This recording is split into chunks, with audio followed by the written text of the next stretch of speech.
গুরুত্বপূর্ণ ডিসকাশন করতে চাই।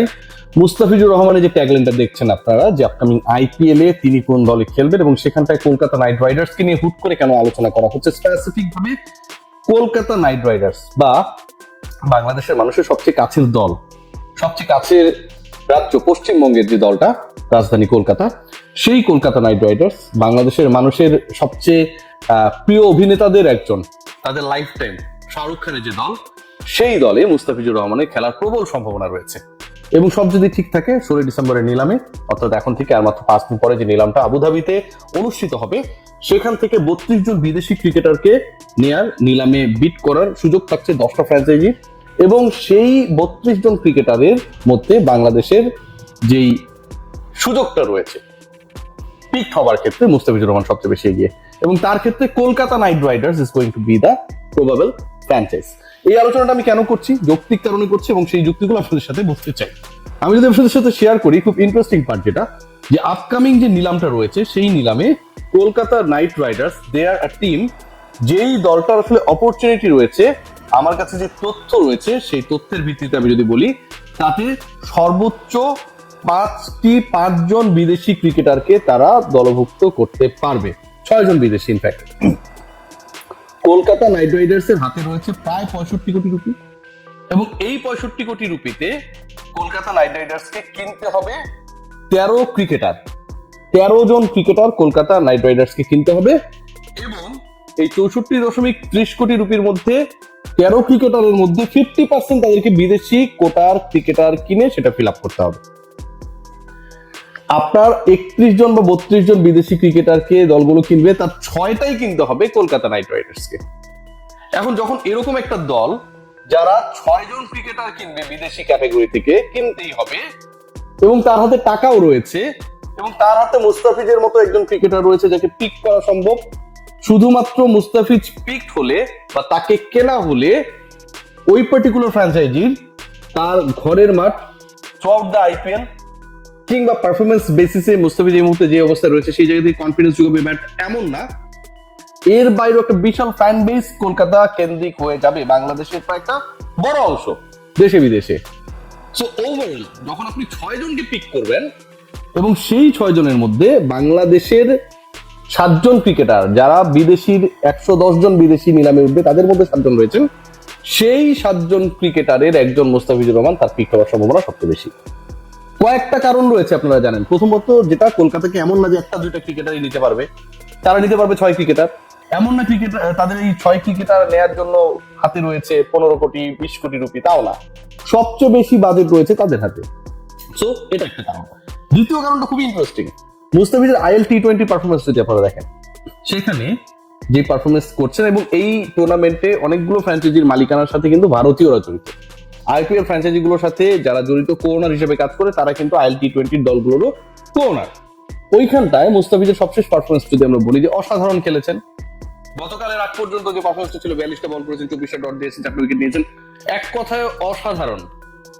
মুস্তাফিজের এই বছরের পারফরমেন্স যদি দেখা হয়, বাংলাদেশ ন্যাশনাল টিমের হয়ে দারুণ পারফর্ম করেছেন, এবং অনেক ক্ষেত্রেই মুস্তাফিজ আনলাকি থেকেছেন, তিনি পারফর্ম করার পরেও বাংলাদেশ জিততে পারেনি ব্যাটারদের ব্যর্থতার কারণে।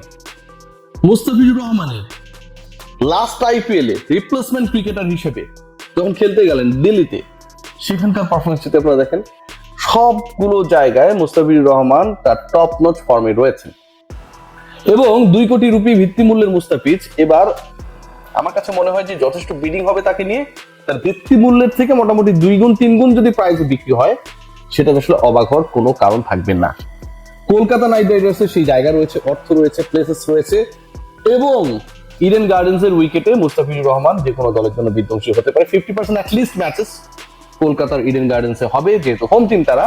সো ওই জায়গা থেকে Mustafiz is going to be the very crucial pick for Kolkata Knight Riders in the upcoming IPL mini auction. দ্বিতীয় একজন ক্রিকেটার রয়েছেন, তার ক্ষেত্রেও আমার কাছে মনে হয় যে একটা বড় ধরনের আকর্ষণ তৈরি হতে পারে। এই আলোচনাটা আমি কেন করছি? এই আলোচনাটা করার পেছনে রয়েছে, আমরা এই ক্রিকেটারকে নিয়ে আসলে কোনো ধরনের কি বলবো, যে খুব বেশি এক্সপেকটেশনস করি নাই। ক্রিকেটারের নাম হচ্ছে রাকিবুল হাসান, বাংলাদেশ অর্থোডক্স। যেই 7 জন ক্রিকেটার নিলামে রয়েছেন, তাদের মধ্যে 5 জন পেসার, 2 জন স্পিনার বাংলাদেশের। রাকিবুল এখানটায় থাকবে, কি এক্সপেক্ট করেছিল?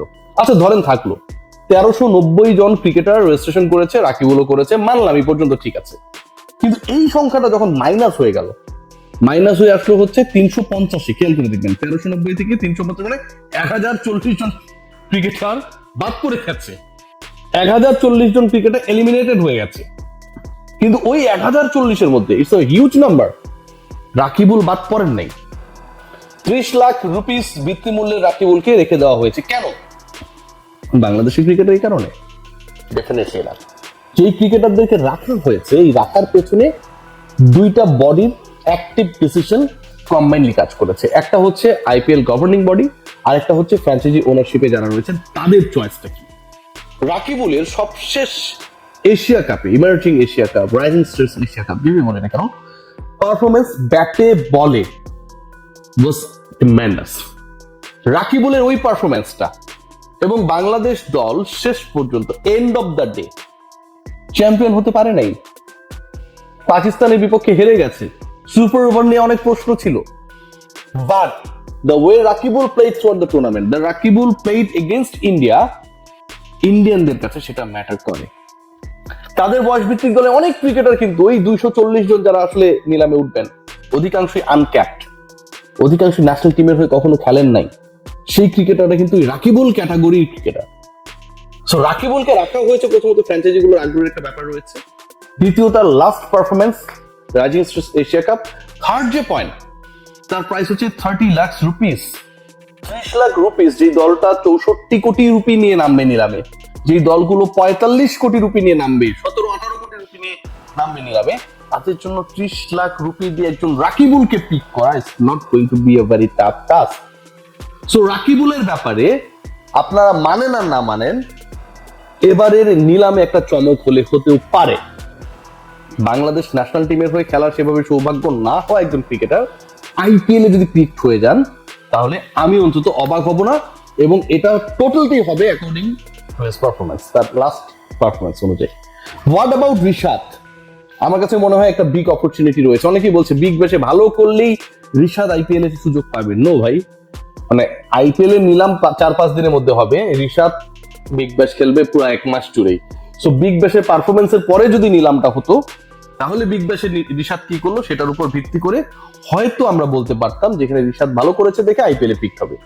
বিগ ব্যাশে রিশাদ ভালো করার আগেই, বিগ ব্যাশ মিশন শেষ হওয়ার আগেই আলটিমেটলি আইপিএল নিলাম শেষ হয়ে যাবে, মিনি অকশন শেষ হয়ে যাবে। বাট রিশাদের যে পারফরমেন্স, ন্যাশনাল টিমের হয়ে 33 উইকেট, ক্যালেন্ডারে সবচেয়ে বেশি বাংলাদেশিদের মধ্যে, মানে লাস্ট ইয়ারে 33টা উইকেট পেয়েছেন তিনি। সেকেন্ড হাইস্ট উইকেট টেকার তার থেকে 10-11 উইকেট কম। ইকোনমিক্যাল ছিলেন, ক্লিনিক্যাল ছিলেন, মোমেন্টাম শিফটার ছিলেন। সো অনেকগুলো প্লেসেস রয়েছে যেখানটায় Rishad Hossain ultimately did pretty good. Leggie এটা একটা বড় plus point, has the control over ball, এটাও একটা বড় পয়েন্ট। সো আমার কাছে মনে হয় মুস্তাফিজুর রহমানের আলটিমেট অ্যাড্রেস হতে যাচ্ছে আপকামিং উইকে for the first time in Kolkata Knight Riders, কারণ they have to pick 6 foreign cricketers, overseas cricketers at least. So ওই জায়গা থেকে মুস্তাফিজ একটা বড় সুযোগ রয়েছে। Also they have a big bucket to spend. আর একই সাথে রাকিবুল এবং রিশাদের ব্যাপারে I have some hope. Great care, সবাই ভালো থাকবেন। আইপিএল আপডেটস হলো, আমার শরীরটা ভালো না, কন্টেন্ট করতে গিয়ে অনেক কষ্ট হলো, আপনাদের জানিয়ে দেবো, সব আপডেট জানাবো ইনশাআল্লাহ। Take care.